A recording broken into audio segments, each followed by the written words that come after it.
Et en même temps, quand c'est des femmes qui arrivent avec leur guitare ou je sais pas leur banjo, dans le cas de Taylor Swift à ses tout débuts, et qui disent écrire leur texte, on va aussi les remettre en question. Ah bon, est-ce que c'est vraiment le cas ? Moi, je suis pas trop sûre. Et donc dans son cas, par exemple, son 3e album, qui est sorti en 2010, elle avait décidé de l'écrire toute seule, parce qu'elle en avait marre qu'on dise oui, mais ça doit être surtout sa coparolière, la Liz Rose, qui doit quand même, on va pas se leurrer, écrire la majorité des paroles. Donc une dame qui avait une 40aine d'années à ce moment-là, qui avait décidé, accepter de travailler avec elle. Elle l'avait rencontrée à Nashville.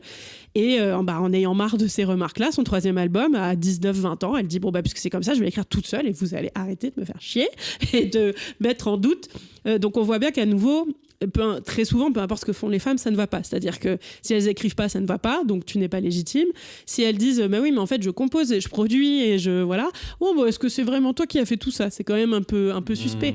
Donc il y a sans cesse une remise en question de leurs paroles et elles doivent quand même beaucoup plus faire leurs preuves que des mecs.